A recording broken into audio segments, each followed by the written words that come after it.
Olá, meus amigos do Brasil, tudo bem por aí? Estamos chegando com o nosso Visão Geral de hoje. Visão Geral, uma visão diferente no seu dia a dia. Programa que entrevista personalidades famosas dos mais diferentes e importantes segmentos da sociedade brasileira. Hoje eu vou conversar aqui com o Dr. José Luiz de Mello, especialista em direito empresarial, escritor e algo que não está no currículo. Meu amigo. Aliás, no meu currículo está. Sou amigo de José Luiz de Mello. Querido, que bom te ver. Que bom, hein, Mello? Obrigado do convite, é uma satisfação enorme estar aqui. Ê, Mello. Mello, porque é doutor Mello, mas é Mello, porque a todo momento a gente se via no Aeroclube de Campinas. Aliás, o Mello é advogado, o Mello foi auditor do Banco do Brasil, vou falar já o currículo dele aqui, né? Do Banco Central, perdão, do Central, mais forte ainda. O Mello é piloto de girocóptero. Ele vai contar umas histórias aqui. E o Mello é uma pessoa muito querida, né? Sempre ajudou, trabalhou pelo Aeroclube de Campinas. Bom, Mello, hoje nós vamos falar dos seus livros, né? Mas claro que a nossa conversa não vai se pautar exclusivamente nos livros. A gente vai falar das suas aventuras e de um momento que você passou na vida, de um acidente muito sério que a gente conta também já, né, Mello? Perfeitamente. Muito bem. Primeiro, deixa eu falar um pouquinho de você aqui. A gente se conhece há tanto tempo, né? Mas você tem o seu currículo é tão grande. A gente resumiu aqui dizendo que você é advogado, empresarial, especializado em patrimônio, tributário, comercial, societário e administrador de consórcio, contador, auditor independente, assessor, foi inscrito na Comissão de Valores Mobiliários por 11 anos como auditor independente externo, fez auditoria para o Banco Central do Brasil em administradora de consórcio por 11 anos, autor dos livros Venda Sua Empresa, Não Deixe Ser Comprada, um livro fantástico, já faz sucesso há muito tempo, que é o Não é Crime Financeiro. E tem aí, tá no caminho para editar aí os livros Não Doe Nada para Filhos, Preserve Seu Patrimônio para Eles. Esse livro vai ser lançado, mas a gente vai falar um pouquinho sobre isso. Também outro livro, Sucessão da Empresa Familiar, Sobrevivência. E tem um aqui que foge um pouquinho a linha do Mello. E o livro se chama Ela Desarrumou o Meu Coração. Olha só, esse eu vou fazer questão de ler, viu? É uma história particular que eu retrato no livro. Sei, mas que legal. Porque muita gente vai se ver nesse livro. Mas é um romance, uma história, uma história verídica que se passou contigo. Exatamente. Muito bem, Mello. Mello, por que você escreveu esse livro aqui, ó? Venda Sua Empresa, Não Deixe Ser Comprado. Primeiro explica qual é a diferença de vender uma empresa ou a empresa ser comprada. Quando você vende a sua empresa, você vende na sua condição. Eu quero vender minha empresa assim, ela está aqui. E quando alguém compra na condição dele. Que aí, por isso que eu digo, não deixe ser comprada. Então venda na sua condição. Porque eu vejo tanta gente que vende a empresa e não recebe. Nós sabemos sempre de alguém que vendeu a empresa e não recebeu. Eu vejo aqui em Campinas, eu trabalhei em 2 casos emblemáticos, grandes. Um caso, a família na época perdeu a fábrica. Se eu não entro lá, eles não tinham o que comer depois. Eu tirei da contabilidade o prédio e o terreno, eles venderam e tinham que comer. Senão, eles venderam a empresa, a fábrica. Agora, mas tudo bem. Perderam tudo. Bom, Mello, mas a pessoa para vender, e pegando essa sua linha de raciocínio, para ela vender e a empresa não ser comprada,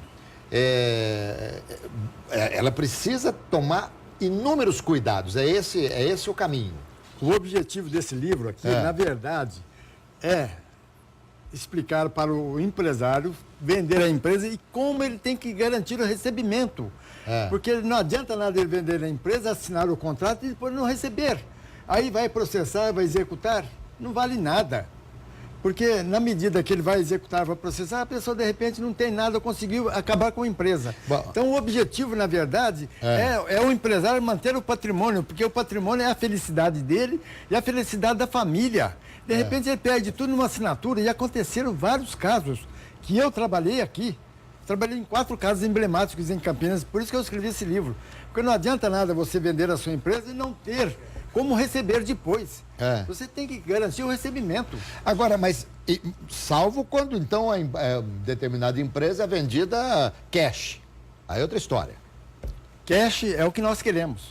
Mas dificilmente alguém compra a empresa e paga no cash. Dificilmente. Não consegue. Não, agora, não. Me fala uma coisa, Melo. Independente, vamos imaginar, vai. Alguém vai comprar uma empresa.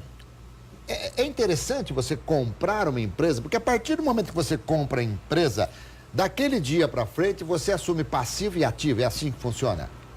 Mais ou menos. Vamos dizer por quê. A lei, o Código Civil, diz que você é responsável, você vendedor da empresa, vendeu a sua empresa, continua responsável pelo que você fez até o dia da venda durante 2 anos. Artigo 1003. Diz o seguinte: você continua corresponsável com o comprador pelas dívidas que você tinha até a data da sua saída. Ou seja, quem comprou chama você para você responder pelas suas dívidas até a data da sua saída. Depois, não. Então, Alberto, olha só. Eu estou trabalhando em alguns casos tributários, INSS, imposto de renda, prefeitura cobrando INSS. A empresa não deve. Por quê? Porque em muitos casos é questão de você alegar e provar. Não adianta só alegar. Você tem que provar que a empresa foi vendida e registrada, o contrato social registrado, porque se não registrar o contrato também social, não vale. não vale. Que nem imóvel que você compra, passa a escritura e não registra a escritura. Exatamente. Então, você tem que fazer a prova que foi averbado. O que é averbado? É registrado na JuSesp ou no cartório. A partir daquela data, você responde durante 2 anos dali para frente. Se você não fizer isso, você responde sempre, não tem limite. E Melo, das empresas erram mais? Exatamente aí. O assessor não conhece com detalhes a transferência de patrimônio, não conhece com detalhes a contabilidade. Aí, na hora dele fazer todo o trabalho, ele faz, mas faz com defasagem, não faz com a segurança necessária, porque o empresário trabalhou, montou, criou aquele patrimônio, criou a família.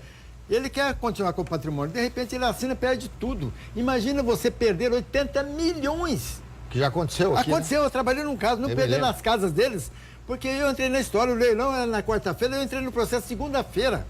Suspendi, cancelei, o processo é errado, gente. Se a família perdeu 80 milhões, ainda iam perder as casas, iam para a rua, iam morar onde? Olha que infelicidade. Por isso que existe esse livro aqui que eu oriento como é que você tem que vender a sua empresa e como garantir o seu recebimento. Existem 2 palavrinhas chamadas pró-soluto e pró-solvendo.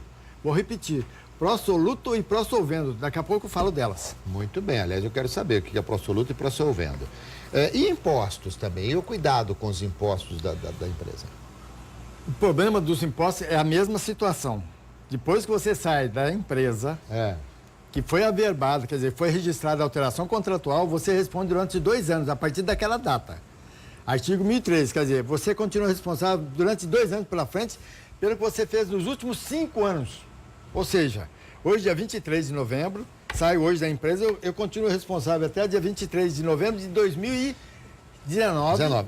Mas eu respondo até essa data pelo que eu fiz até 23 de novembro de 2012. Nos últimos 5 anos eu respondo, durante 2 anos. Muito bem. Agora veja, por exemplo, se você vendeu a empresa hoje, nesse espaço de 2 anos, se houver alguma ação trabalhista, você é o responsável ou quem comprou é o responsável? Muito bem abordado. Eu ia tratar desse assunto. O trabalhista, a reclamação trabalhista, ela é muito diferenciada. Primeira coisa, o salário é alimento. O salário sendo alimento, ele tem preferência em qualquer cobrança, em qualquer execução. Inclusive até honorário de advogado. Mas voltando à reclamação trabalhista. O detalhe, muitos perdem patrimônio, inclusive aqui, na Alberto Sarmento, uma casa aqui perdeu porque o advogado não fez a defesa bem feita. Porque a ação trabalhista, você responde durante 2 anos se ele foi admitido no seu período de empresa, se você foi beneficiado com o trabalho dele e se ele não recebeu os direitos dele. Se ele não foi beneficiado com os seus trabalhos, se ele não foi registrado depois, você não responde.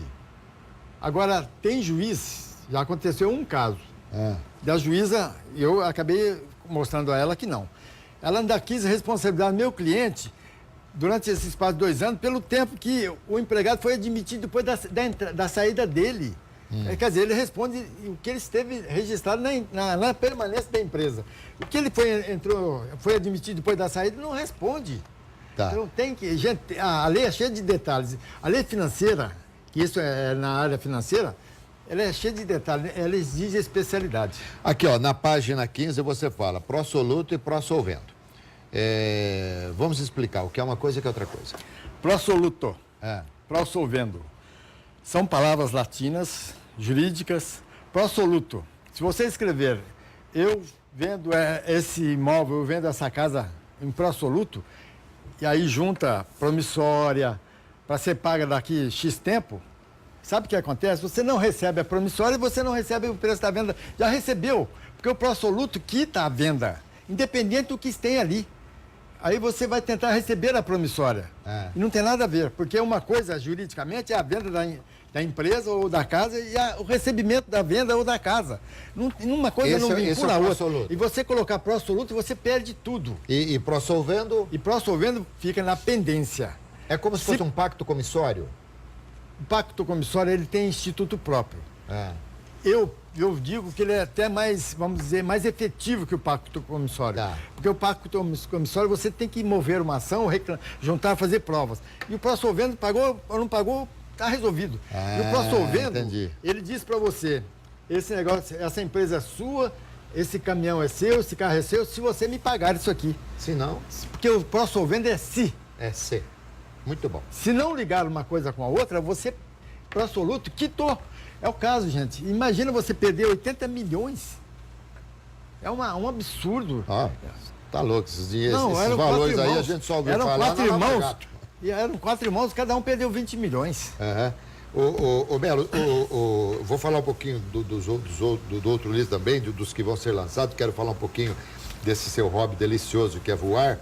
Mas o seu livro está disponível já, né? Na Saraiva. Livro, na Saraiva.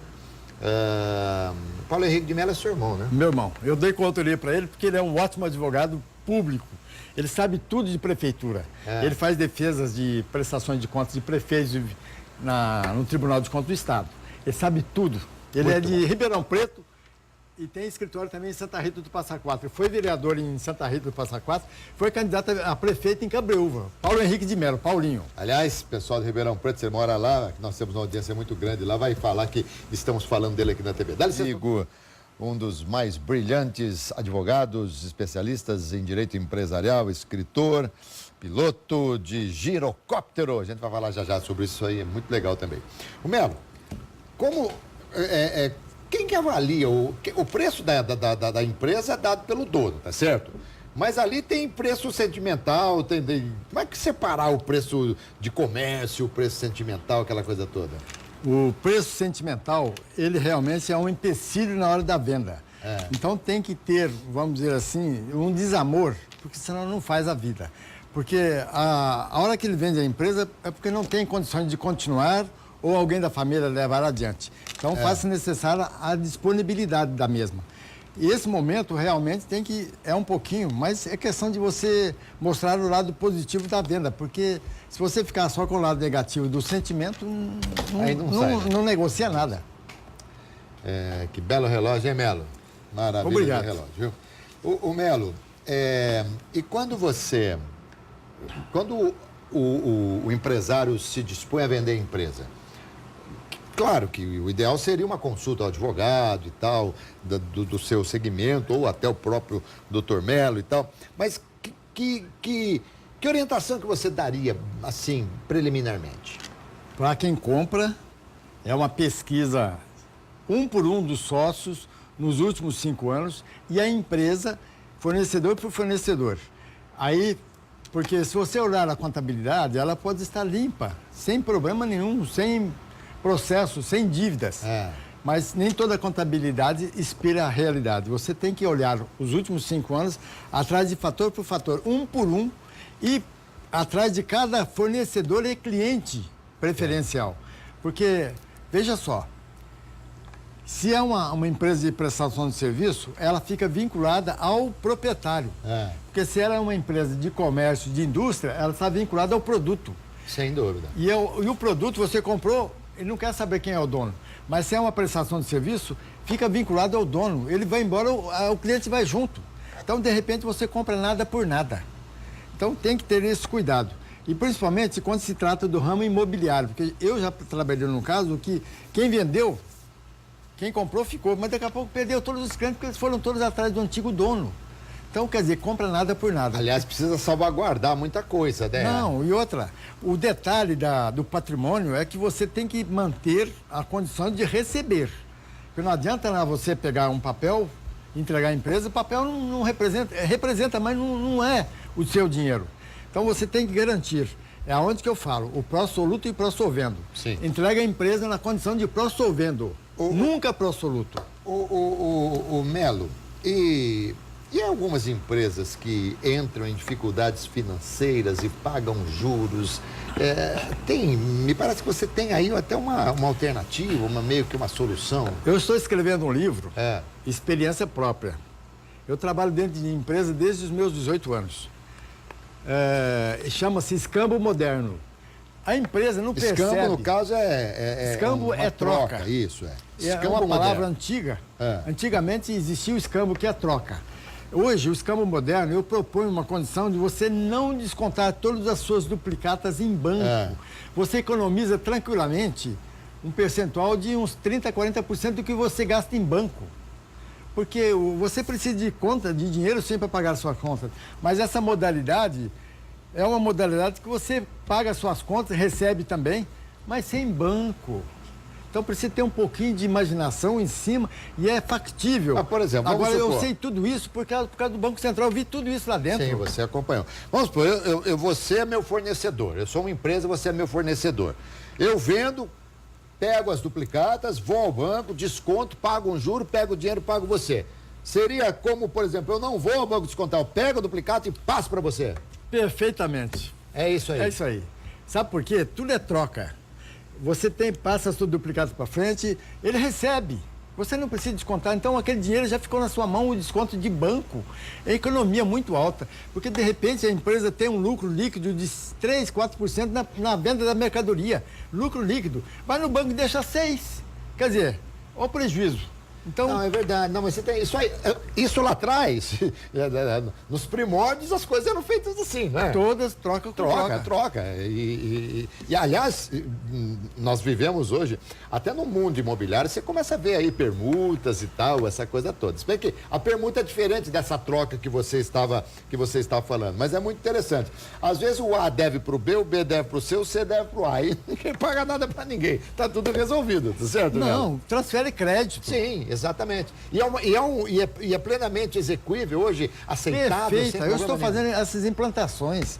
Onde eu chego, eu economizo no mínimo 50% de custo bancário. É muito dinheiro. Agora, tem conta que você precisa do dinheiro. Essa não tem como. Você tem que descontar, mas para aquele caso só. Ô Melo, eu estou fazendo uma consultoria com você aqui claro, hoje. Fica à vontade. Melo, o que é que leva mais as empresas à falência? Pessoal, pode acreditar que não. Parente. Parente? Parente. Sabe por quê? Nem sempre ele é altamente ou técnico ou treinado, mas ele entra na empresa. Às vezes é mais barato você manter o parente em casa do que deixá-lo dentro da empresa. É verdade. Eu escrevo isso no livro, porque o parente, ele está ali porque ele tem herança, mas não tem a capacidade para aquele caso. Ele é competente porque é parente, mas a capacidade ele não tem. Então, às vezes, é mais barato você manter o parente em casa do que deixá-lo dentro de casa. E na administração pública já tomaram cuidado, criaram nepotismo aí, né? Tá aí. Na administração pública, gente. Nós pagamos por isso, infelizmente. Que coisa. Então, parente. Olha, essa para mim foi novidade, essa, viu, Melo? Essa sua afirmativa aí, para mim, foi novidade. Só que, e você é um cara especialista, você está trazendo aqui tudo que a gente gostaria de saber. Hoje é mais fácil você comprar uma empresa, digamos assim, já estruturada, mais fácil, o que seria melhor?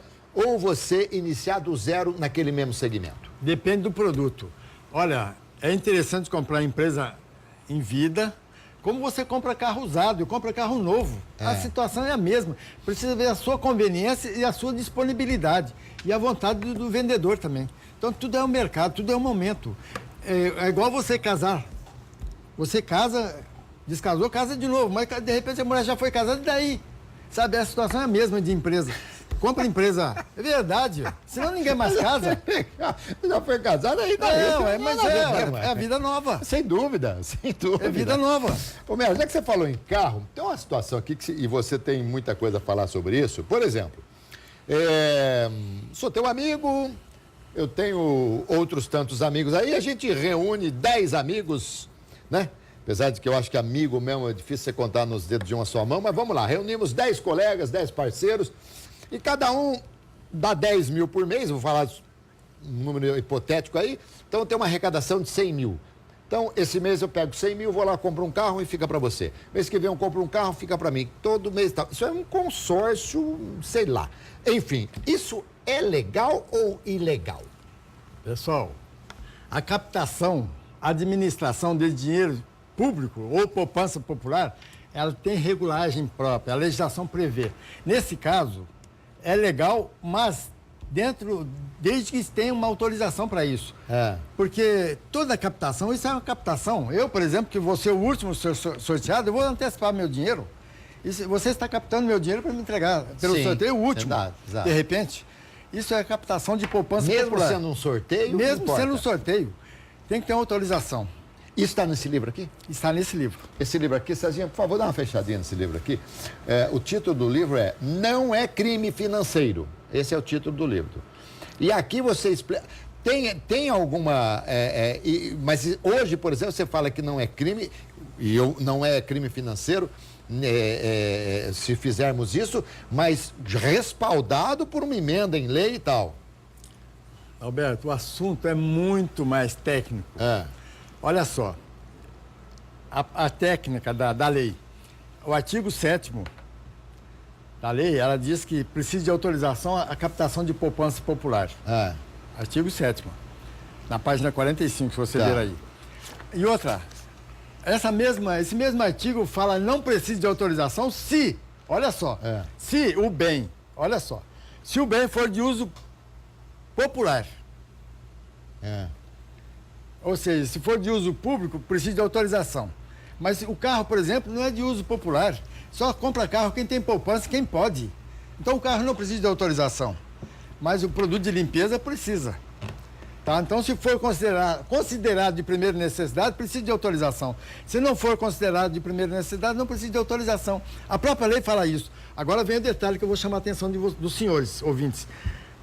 O promotor, o juiz, o delegado, leia o artigo, o caput do artigo, quer dizer, o anúncio do artigo 7º fala, precisa de autorização, ele vai ali, vai trabalhando em cima. Só que ele esquece de ler os parágrafos desse mesmo artigo e libera. Porque ele diz que não precisa se o bem não for de primeira necessidade. Advogado, né? Não, eu nem diria isso. Eu digo que a lei financeira, ela não é altamente estudada na faculdade. Não tem assunto só de lei financeira. Eu fui treinado em lei financeira para fazer auditoria para o Banco Central. Então eu vi isso. Muito bem. Deixa eu fazer aqui, eu quero daqui a pouquinho falar sobre um assunto que nós adoramos muito, que é voar, né? Nossa. Que é aviação. O melhor presente que eu me dei. Né? Não vamos falar dele já. Mas me diga uma coisa. Eu monto uma sociedade com você. Você tem 90% das ações, eu tenho 10%. Aí, a nossa empresa é uma sociedade limitada. A nossa empresa não foi bem, sei lá, enfim, vai falir e tal. Eu sou responsável por 10% de tudo ou sou responsável por 50%? Ou 100%?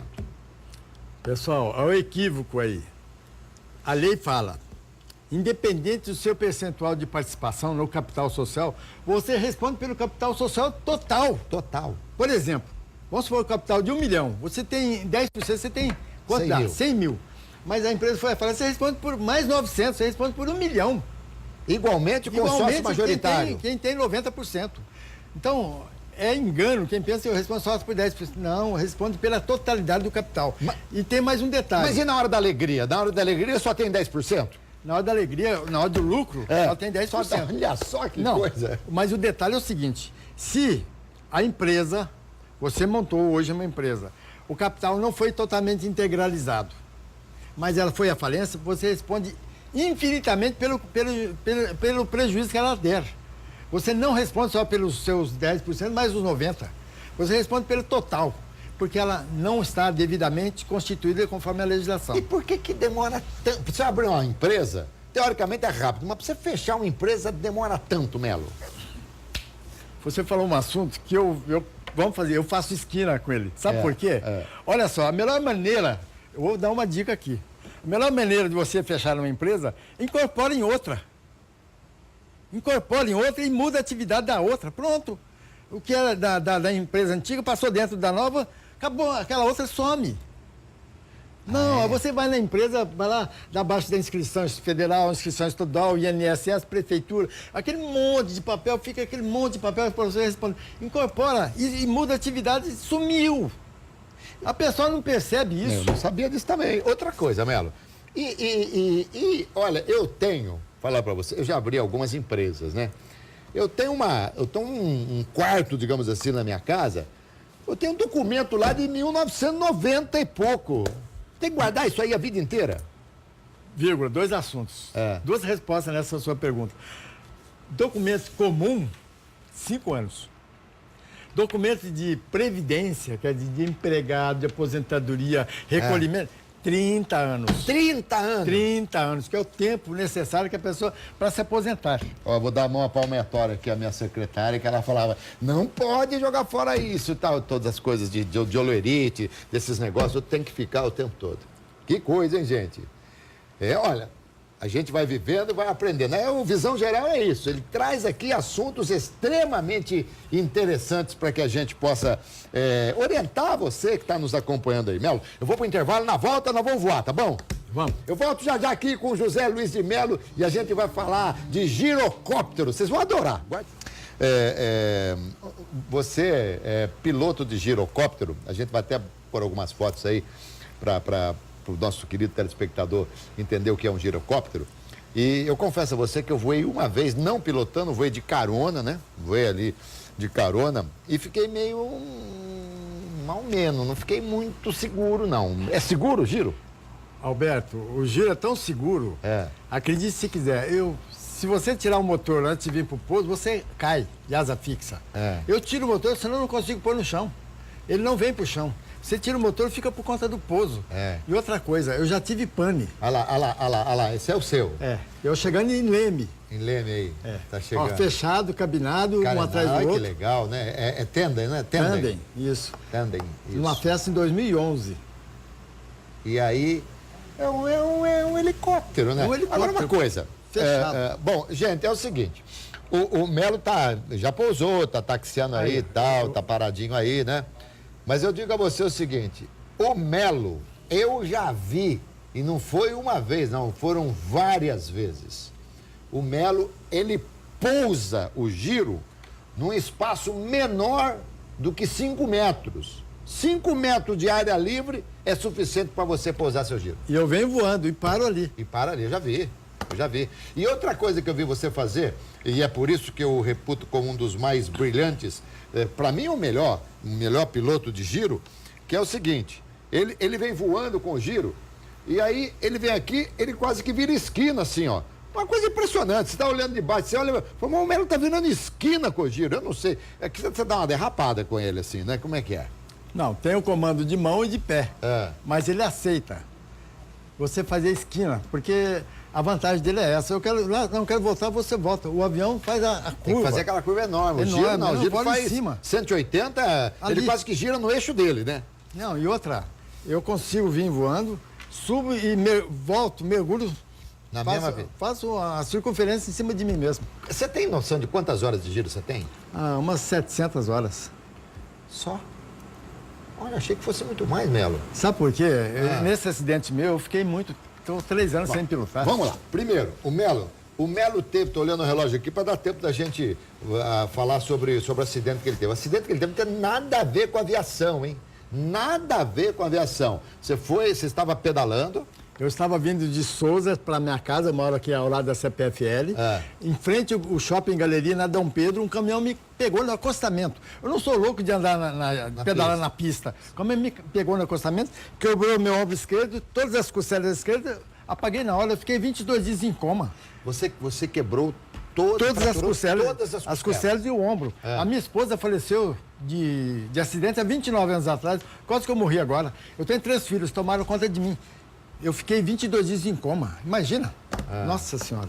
Então, e que dia que você foi o dia do acidente? Dia 28 de fevereiro de 2015. 2015, fevereiro de 2015. 2015. Eu tenho 2 datas de nascimento, dezembro e fevereiro. Em fevereiro, claro. E sequelas? Nada. Olha como é que Deus é perfeito. Nada. Eu fiquei só com uma manchinha aqui, porque... Não dá nem pra ver. Mas, olha, perfeito, viu? Nem sequela nenhuma. Olha. Lembra de nada? Não, apaga na hora. E por exemplo, quando você voltou a si, sei lá, na UTI, no hospital, o pessoal contava para você o que aconteceu, você também não se lembrou de nada? Não, eu percebi que eu estava sendo socorrido, mas não lembro de nada. E dor? Sentiu dor? Não, fui sentir depois, né? Depois. Quando os remédios começaram a ser suspensos, aí as dores vieram, porque isso aqui quebrou tudo. Mas a hora aí que o médico ali, abriu aqui para poder amarrar a minha costela, porque não ingessa a costela, né? Tem que amarrar. Então você está com as costelas amarradas? Eu tirei uma radiografia depois, minhas costelas estão amarradas. Mas da frente ou de trás? Aqui do lado, ó. Todos aqui do lado. Não do peito? Não do peito, aqui do lado. Daqui das costas? Das costas. E hoje você não sente dor? Não tem nada. Eu pratico esporte, já joguei bola normalmente. E na sua revalidação da aviação? Revalidei agora. Revalidou, tá tudo certo? Perfeito. Olha, Melo, mas que Não, Deus benção, é muito bom. Que benção. Não, sem sequela. Eu me lembro, e foi um momento marcante para mim. Primeiro dia que eu te vi, depois do acidente, você já estava andando, estava se convalescendo ainda, se recuperando, ali no Aeroclube. Eu fui lá, te dei um abraço, você falou algumas coisas com os olhos marejados, claro, porque é uma emoção muito grande, né? Você passar por tudo isso aí que passou e voltar à vida, né? Voltar a viver. Acho que hoje até... imagino que você sempre tenha dado valor à vida, mas piloto sempre dá valor muito à vida, né? A gente só pensa em segurança, essa coisa toda, mas hoje a vida tem até um significado diferente para você, né? Hoje eu curto um café com um amigo, curto um abraço, curto um telefonema. Olha aí. Sabe por quê? Ou era para estar com sequela, ou era para estar morto. Sim. Depois do meu acidente, minha irmã me ligou, falou, sabe fulano de tal? Então o filho dela foi atropelado igual você, morreu na hora. Que isso, olha, é uma coisa assim, né? Nossa, me arrepio. Olha, bom... Mas, enfim, o avião está fazendo revisão. A gente fala avião, não. É aeronave, né? Aeronave. Tudo é aeronave. Tudo é aeronave. Avião, por exemplo, helicóptero não é avião, é uma aeronave. O giro não é um avião, é uma aeronave. Perfeito. Ele está fazendo TBO. O que é TBO? Desmonta tudo e monta de novo. Sim. Desde o motor, estrutura, aí revisão de documento na ANEL. Porque tem o rádio, né? Tem que ter a licença. Tem Anatel, né? Anatel, exato. Sabe, então, essa revisão toda termina agora dia 20. Tá. Aí eu vou de ônibus até Bauru e decolo lá com ele. Bauru vem pra cá. Você tem autonomia de voo de quanto? 500 quilômetros. 500 quilômetros. Você vai daqui ao Rio? Vou pro Rio. Daqui ao Rio você vai de giro? Sozinho, né? Porque pesado em 2... Com 2 pesa mais e tal.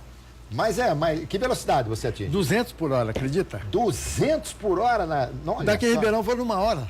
Numa hora? Que coisa. Nossa, é incrível. É o melhor presente que eu já me dei. Que delícia. Antes, quando eu era pequeno, eu brincava com o carrinho que o papai comprava para mim. Hoje eu brinco com o meu carro, com o meu giro. Verdade. Agora, Melo, você disse que assim que estiver pronto, você vai me convidar para dar uma volta. Claro, está convidado. Tudo bem, mas nós vamos fazer o seguinte. Porque acrobacia eu fiz uma vez com o Zé Colmeia, querido Zé Colmeia. Eu também. Mas também só foi aquela vez, nunca mais eu fiz. Também não quis mais saber de acrobacia, não. Nossa. Giro já andei uma vez só, fiquei meio assim. Trike também já andei uma vez, também não quero mais. Agora o giro com você, eu vou. Mas você vai primeiro café com leite. Café com leite. Voo padrão, tal, não sei o quê. Porque para fazer o que você faz, que eu vejo que você faz com o giro, meu amigo. Voo padrão. Tá bom? Nossa Senhora. Vai ser muito gostoso. Muito. Bom, você percebeu que você veio aqui, nós falamos de giro, falamos do seu acidente, falamos dos seus livros, falamos da sua advocacia, da sua atividade. Enfim, eu só posso dizer uma coisa para você, meu querido amigo. Muito obrigado, viu? Obrigado do convite, da recepção. Gostei muito. e vamos voar. Vamos voar. Pois é. Ainda tem um minutinho, acho que eu vi errado ali. Nós temos um minutinho aqui. Fala pra mim, você disse que já teve pane com o avião, né? Já. Mas a pane foi o quê? Falta de combustível, parou o motor ou o quê? Não, a primeira vez foi em São Carlos, de giro. Eu decolei, ele meio molinho, aí eu insisti, ele afundou, eu tirei o motor para pousar, ele apagou o motor. O distribuidor saiu do lugar, era motor Volkswagen adaptado. Depois a outra aqui, no Exército, 2 vezes. Também, mesma coisa. Mas com esse nunca? Com esse nunca. É motor de avião, motor né? De avião, eu sei, o Rotax 914 o motor Volkswagen ainda, é era adaptado. Não, isso aí Olha, eu mexo com isso, eu vou com isso há 30 anos. Agora sim. Agora, obrigado. Obrigado, satisfação. Melo. Foi muito Obrigado bom, Melo. Melo, você é uma pessoa muito querida, abençoada, iluminada. Obrigado. E eu fiquei muito feliz de entrevistá-lo aqui, tá bom? Obrigado. É isso aí, gente. Doutor José Luiz de Melo, meu querido Melo, amigo de Aeroclube, piloto, e me deu uma enorme alegria na entrevista de hoje. Espero que vocês tenham gostado também, tá bom, gente? Não se esqueçam que eu volto hoje às 7h05 da noite, tá bom? Saúde, paz, alegria e muita sorte para todos nós. A sorte que esse homem tem aqui, a devoção que esse homem tem também, tá bom? Tchau, gente.